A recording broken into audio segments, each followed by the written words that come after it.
Alhamdulillahi Rabbil Alameen wassalatu wassalam ala Rasulillah wa ala alihi wa ashabihi ajma'in amma ba'd.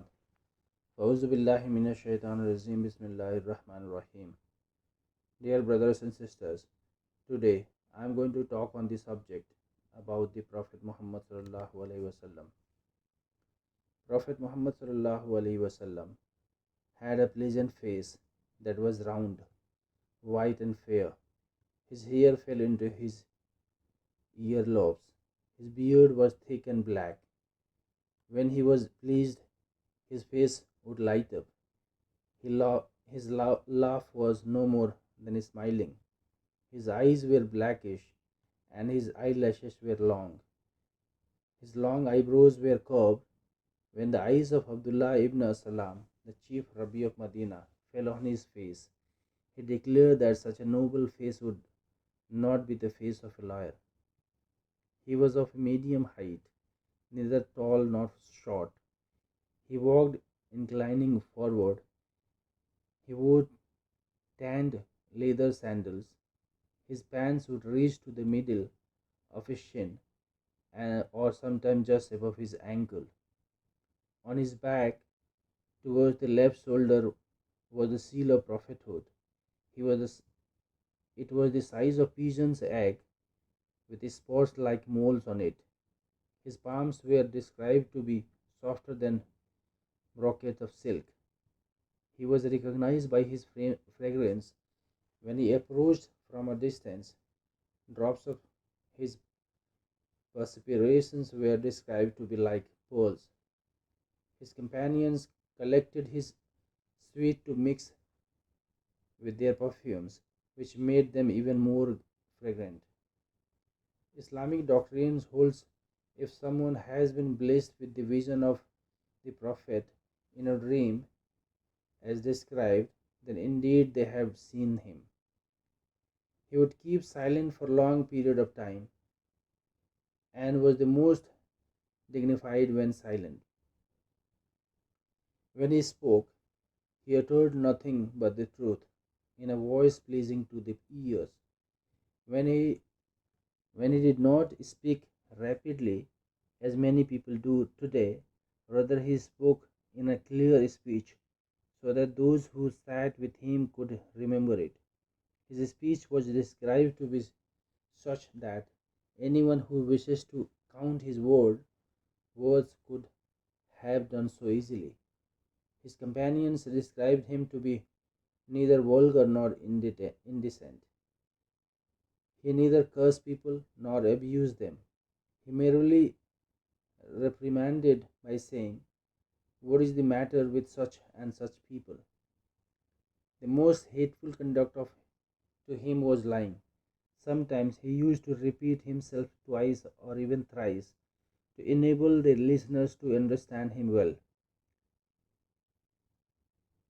He would give short sermons. While delivering the sermons, his eyes would become red, his voice would rise, and his emotions become visible, as if he were warning of an imminent assault from an enemy. He led a simple life without any extravagance or lavishness. He put the worldly life behind his back and turned away from it. He considered it to be a prison, not paradise. Had he wished, he could have had anything he desired, for the keys of his treasures were presented to him, but he refused to accept them. He did not exchange his share of the life to come with a worldly affair life. He knew that it is a corridor, not a permanent residence. He understood fully well that it is a transit station, not a leisure park. He took it for its real worth, a summer cloud that soon that would soon disperse. Yet God says he enriched him from poverty. Did he not find you poor and enrich you? Aisha radiallahu ta'ala anhu, his wife said, a month would pass While the family of Muhammad sallallahu alaihi wasallam would not light fire in their homes, they subsisted on two things: dates and water. Some residents of Medina, who were his neighbors, would send milk from their sheep, which he would drink and then give it to his family. She said, the family of Muhammad sallallahu alaihi wasallam never ate white wheat bread to their satisfaction for three consecutive days, for the time of his arrival at Medina until he passed away, about 10 years. With all this, he would stand up in the middle of the night to offer his gratitude to his Lord in prayer. He would pray for so long that his feet would swell. When his wives would ask why he worshipped so long such, his only response would be, shall I not be thankful to servant of God? Shall I not be thankful servant of God? Umar radiallahu ta'ala anhu, one of his companions, remembering the days he passed in hunger, said that sometimes the Prophet Muhammad sallallahu alaihi wasallam did not even have inferior quality of dates to satisfy his hunger.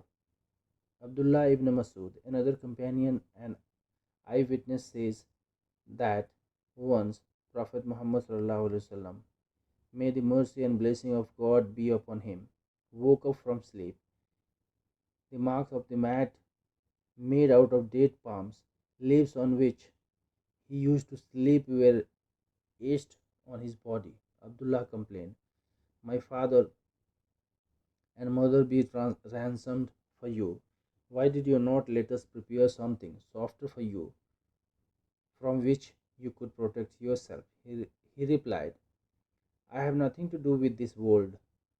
I am in this world like a rider who stopped under the shade of a tree for a short time, and after taking rest, he resumes his journey again, leaving the tree behind.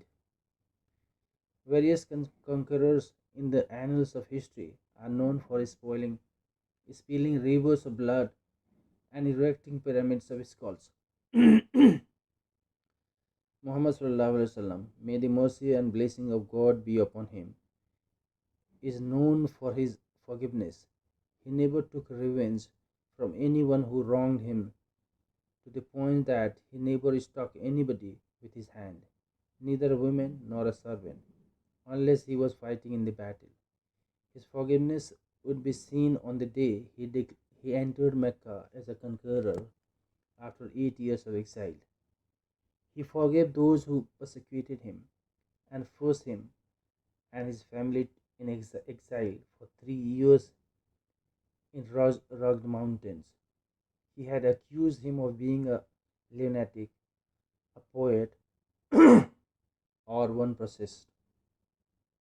He pardoned Abu Sufyan, one of the most evil of people who plotted to persecute him day and night, along with his wife Hind, who mutilated the dead body of Prophet's Muslim uncle and ate the raw liver after ordering Wasi, a fierce slave known for his fighting skills, to kill him, which later led them to accept Islam.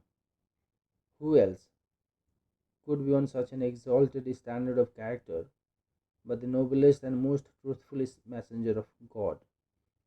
Washi, who used to live in Mecca, won his freedom from Hind for the service of killing the uncle of Prophet Muhammad sallallahu alaihi wasallam.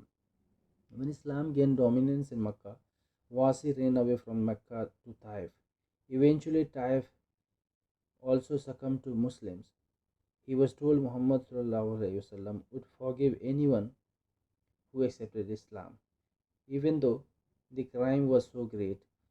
Washi gathered his courage and came to Prophet Muhammad sallallahu alaihi wasallam for mercy and announced his Islam, and Muhammad sallallahu alaihi wasallam forgave him.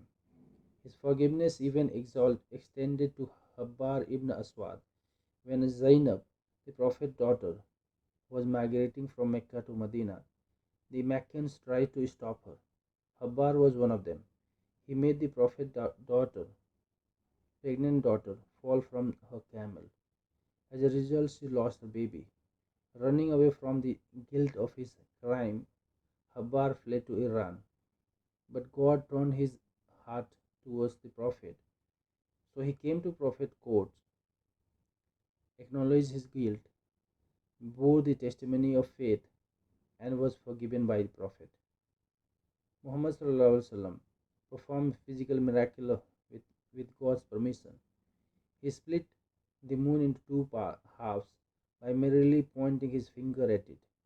In a mystical journey known as Miraj, he traveled one night from Mecca to Jerusalem on a heavenly mount, Al Buraq, led all the prophets in prayer, and then ascended beyond the seven heavens to meet his Lord. He cured the sick and the blind, demons who leave the possessed by his command. Water flows his fingers, and his body would glorify God. Yet he was the most humble of men. He sat on the ground, ate on the ground, and slept on the ground. A companion narrated that if a stranger were to enter a gathering where he was present, he would not be able to differentiate the Prophet from his companions due to his humbleness. Anas radiallahu ta'ala anhu, his servant, so that in his 9 years of service, the noble Prophet, never chastised him or blamed him for anything. Those around him described Muhammad wasallam to be so humble that even a little girl would hold his hand and take him wherever she wished. He used to come to the weak among the Muslims in order to visit the sick and attend their funerals processions. He used to stay at the back of Karwan to aid the weak and pray for them. He would not hesitate to walk with a widow or a poor person until he had accomplished for them what they needed.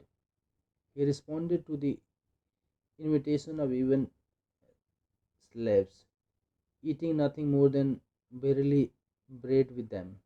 He was the best of men to his wives. Aisha radiallahu ta'ala anhu, his wife, described how humble he was. He used to remain busy serving and helping his household.